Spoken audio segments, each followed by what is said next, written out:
Welcome, everyone. Glad you're here for another installment of 10 Words or Less, in which I ask brief questions of interesting people and ask them to give me brief answers in return. I'm Michael Prager. I'm the author of Fat Boy, Thin Man, and a former newspaper journalist for 30 years, now an author and a professional speaker. Today's guest on 10 Words or Less is a psychologist, certified addictions counselor, and a speaker practicing in Philadelphia who specializes in the treatment of food addiction. Perhaps I should have said Greater Philadelphia. Doesn't make a difference to me this far away, but it probably makes a difference to her. He has a book, Food Triggers, End Your Cravings, Eat Well, and Live Better. And I will provide a link to that in the printed form of this interview, which will come out in about a week. Of course, you're probably watching this on recording, so a week from when is certainly relative. Anyway, please remember, to those of you watching, 10 words is an ethic, not a limit. And so please, no counting. And if you think it's so easy, let's see you do it on the fly. Okay, so welcome. Thank you for coming today. Thank you. I'm glad to be here. Now, first, I ask this question first. I always explain it's a tick from my days as a print journalism reporter. If you've ever made a proper name error in a story, then you'll do this too. So even though I get email from you, we've had dinner together, spent time together a couple of times at professional conferences, and I know how to spell your name, I always ask, please spell your first and last names as you would like them to appear. Okay, well, it's R-H-O-N-A. Yep. And Epstein is E-P-S-T-E-I-N. Okay. So I explained beforehand how this works. I'm going to ask questions that are pretty brief, and I ask you for brief answers in return. Some of them are pretty easy. I bet you know the answers without much trouble. For example, born when and where? For and when and where? I'm sorry, B-O-R-N. Born when? Oh, born. I was born in Philadelphia, and I've been here my whole life, and that was in 1963. That makes me 51. Thank you for saving me from doing the arithmetic. So, was there anything notable about the circumstances of your birth? Was your pediatrician famous, or were you particularly late or particularly early or anything like that? I don't think there was anything terribly interesting. Just a regular, normal birth. Okay. And you kind of just answered this. You live in Philadelphia, right?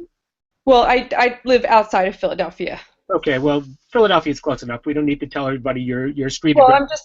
just so you know, I'm not a city girl. Okay. Okay. So, again, not meaning to pry. We don't need to get too specific, but in as specific terms as you're willing to give us, please describe your family circumstance today. Okay, so I'm the oldest of two, and Mom and Dad have an intact marriage. They've always been together. And are you married? I am. Okay. And do you have any children? I have a daughter who is 18 and 3 stepdaughters that go up to 26. Got it. Where do you work? I work at Life Counseling Services in Paoli. And I also do private coaching and speaking that's outside of life counseling. Okay, please, I'm not familiar with that place. Please spell Paoli. P-A-O-L-I. Just like Scott Paoli, a sports figure who you may not be familiar with. So that's Paoli, Pennsylvania. Yes. Okay, and you also do private coaching? Yes. And speaking. And I do some education for counselors on food addiction.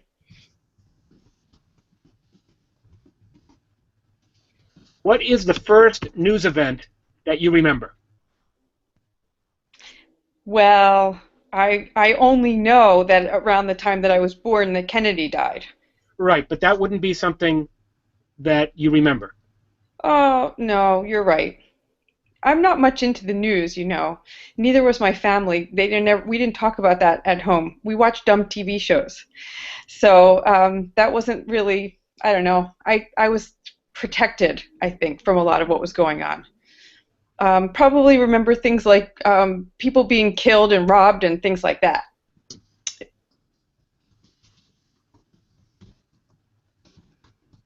When you live in Philadelphia, you don't get out of that. All right, what was your first paying job? My first paying job, I worked for my father when I was a kid at his auto parts store. Did you work the counter? I was the cashier. I helped clean and organize and stock shelves.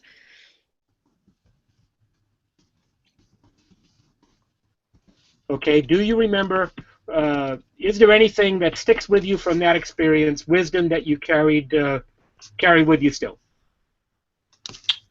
Sure, I understand a little bit about business that I wouldn't have understood. I understand from my father's perspective about how to manage employees and what really goes on behind the scenes in business matters with staffing problems, things like that. Um, I have a sensitivity about people who are working behind counters.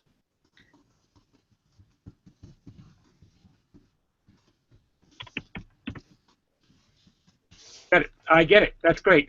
What would you identify as a formative experience? A formative experience. Um, well, probably the most formative experience was having a really challenging life and then getting help to change from that. So I don't know if that's answering your question, but um, a lot of my life was shaped around the fact that I had a food addiction and I was able to recover from that.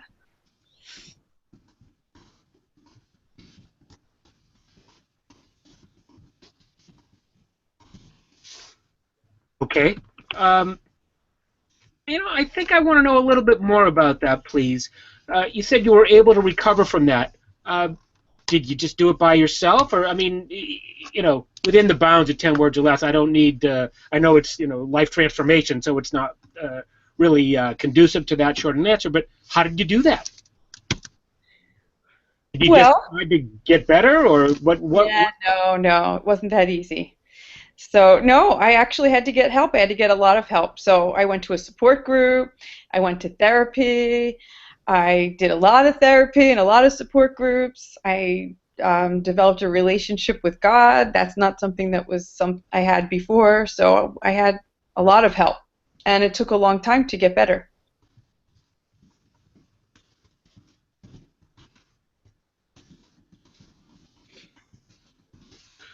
Tell me somebody outside your immediate family who influenced you.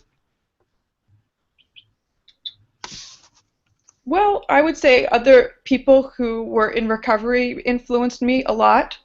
People who were willing to reach out and be there for me, and who were an example to me of people who were spiritually minded, who had recovered and had really amazing lives.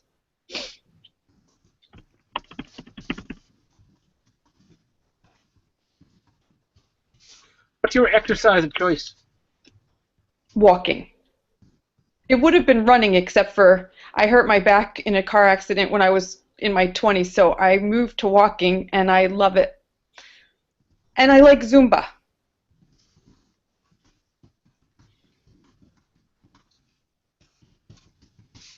Okay. Please define food addiction. Well, food addiction's when you lose control with your eating to the point where it destroys your life. How's that for 10 words?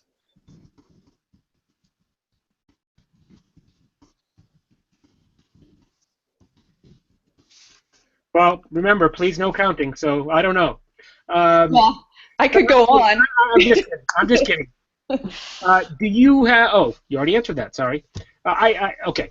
Why did you go into counseling? I went to counseling because if I didn't, I probably would have wanted to die. Right. I'm sorry. I asked that imprecisely. Why did you go into counseling as a profession?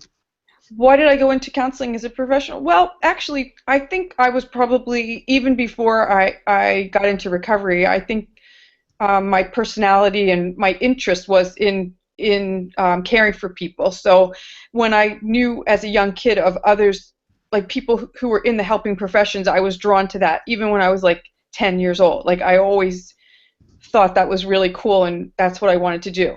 I never dreamt that I would be doing what I do now back then, but I always had a inclination towards the helping profession. And of course, over time, that was defined through circumstances and experiences. Okay. Is a diagnosis of food addiction an excuse to eat whatever you want? Well, of course not, but certainly people can say that, but a diagnosis of food addiction should be a reason to get help and understand it, just like substance abuse, that you need treatment and you need to abstain from the foods that are triggering the addictive behavior, unless you want your life to be destroyed.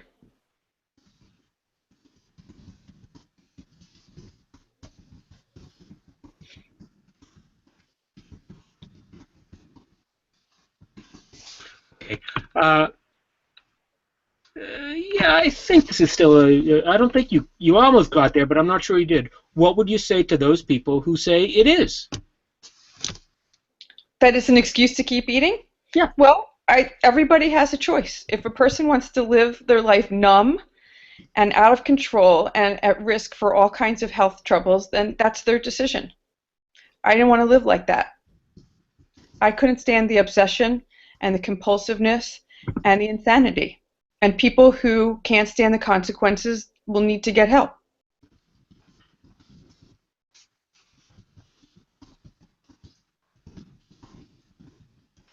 Okay. I'm going to take another crack at that question. I had in mind there are some people not who might have it and are in denial. I was thinking about people like those who shall not be named. There's a big food front group, and I don't like to use their name because it just draws attention to them. But they laugh at the idea of food addiction. You know, don't be silly. There's no such thing. That's just the food police trying to impose their views on everyone else. What would you say to them? Well, there's a lot of science that backs up the idea of food addiction, and I try not to fight with people who don't agree with me. I've learned that that's actually a common reaction, although it's changing.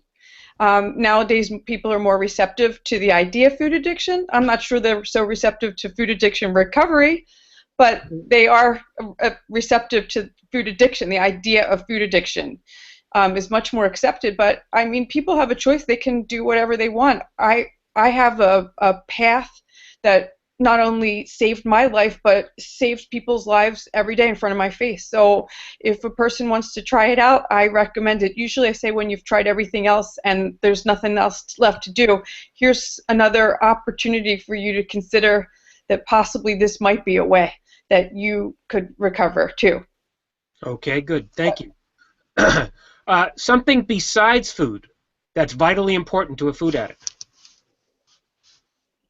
Something, you're asking me the question, something like what else? Yeah, yeah. Like sex? Does a food addict just have to, you know, clean up what they eat and everything's all set, or is there anything else they have to pay attention to too? Oh yeah, everything. But I mean, if a person wants to recover fully from an addiction, they have to, in my personal opinion, you don't want to switch from one addiction to another. People who are addicts tend to do that, but if they do, they won't be well. And my encouragement to people is for wellness. And generally, if a person's a food addict and then they switch to other addictions, they'll probably eventually come back to the food. Okay. Good. All right. Tell me, um, uh, have you ever had what David Letterman calls a brush with greatness? That is, you were in a cab with Liza Minnelli once, or something like that. Oh, well, I don't know if anything that fantastic. Well, what's the most fantastic thing you have? Remember, I could edit it out. The most fantastic person that I've. A celebrity you brush up against or happen to see, and they, I don't know, just if you don't have one, it's cool. But I'm just wondering. Well, no, I think some of the most exciting things that have happened for me in recent years is that I've had opportunities to speak and write articles in places where other very successful psychologists and speakers and authors have been, and that's pretty exciting to me to be in the same a conference speaker at a place where other great people that I really look up to, that I'm actually on that same panel of speakers is very exciting for me. Excellent. Okay. Do you have any dubious achievements? Dubious? Yeah. Yeah. Well, let me put it a different way. Is there something you're good at, but you're sheepish about? I don't know. I'm not really. I don't know. I'm doing what I'm really kind of one tracked. I don't have a whole lot.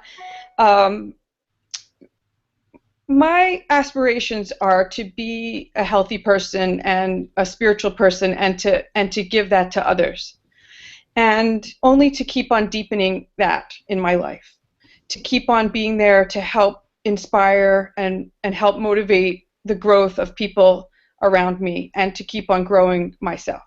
Got it. Okay. Tell me someone who deserves more attention than they get. Someone who deserves more attention than they get. Yep. A lot of people. Of course, but this is your opportunity. And now I didn't ask you to be the only one or the best one, so you can't offend any of your friends by not having mentioned them. And if any of Rhona's friends are listening, you just heard me say that. You can't get mad at her. I asked her to pick one, and I put her on the spot, and she said... One. I have to pick one. Well, right now I'm thinking this is more to do with, I don't know if I should say this, but there's a lot of people coming to my mind right now, a lot of people groups that don't get enough attention. But I think, right now, some of what I think is happening, at least in my work situation, is that counselors work really hard and are thankless. And it's thankless. The pay is low, and it turns into a big show, a big business for people. And the person who's in there day in and day out, saving people's hearts and minds, and they don't really get much credit. I don't. Okay, I get you. No one says you got to answer any of the questions, but what I'm trying to get at is someone you know, or someone you have observed, someone you have followed over time, and you think they have such a great perspective on the world, or they are accomplishing so much, or something like that. Someone you studied in college who you always thought would be deserving of the Nobel or something like that, and I threw that in there. It doesn't have to be that big. And now here's somebody on tape asking you who deserves more attention, and you can think, my college sociology professor was just great. Or whatever. If as opposed to a class of people such as counselors. Okay, well, so I have a couple of people that come to my mind, and I'm not sure if I should use their name, but I'll tell you about them. These are two men come to my mind that are humble people who are servant hearts, and they are always there to help people through all kinds of trouble, and they definitely do not.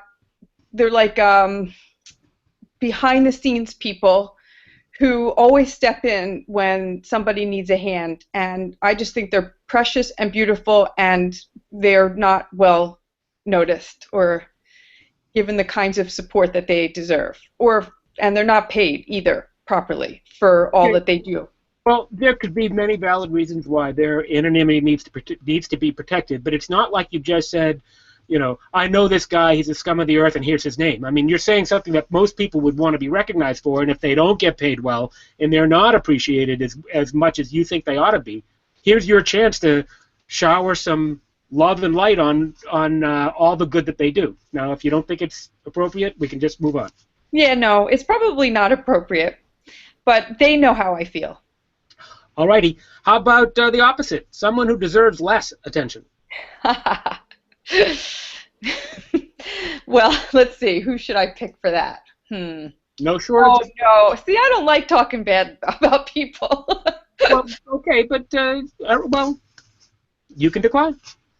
Okay, I decline. All right. Tell me something that needs to change. Well, a lot needs to change. The world's messed up and it's falling apart. So, talking more in my little world or in the big world? It's really an open-ended question.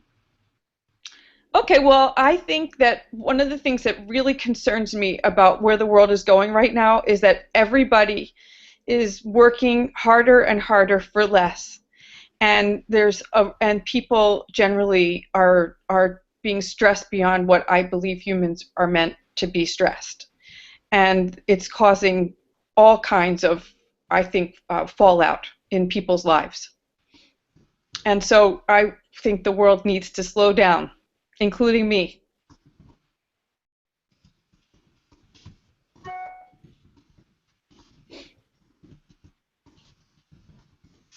Something that gives you hope. Well, I get hope from God. Excellent. That is a fully formed answer. Do you want to say anything else, though? Your option. You don't have to. Well, I get hope from reading spiritual readings that are meaningful to me, that keep me feeling hopeful. So I don't just say God in that. That's a relationship that I maintain to help me to keep my hope. Otherwise, I think it would be easy to forget. Okay. And tell me something you wish everybody would just get right. I wish everybody would treat each other with more kindness and compassion.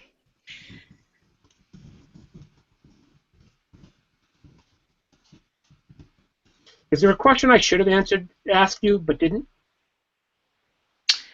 Well, you know, if it's me, I could keep talking forever. There's always things to talk about.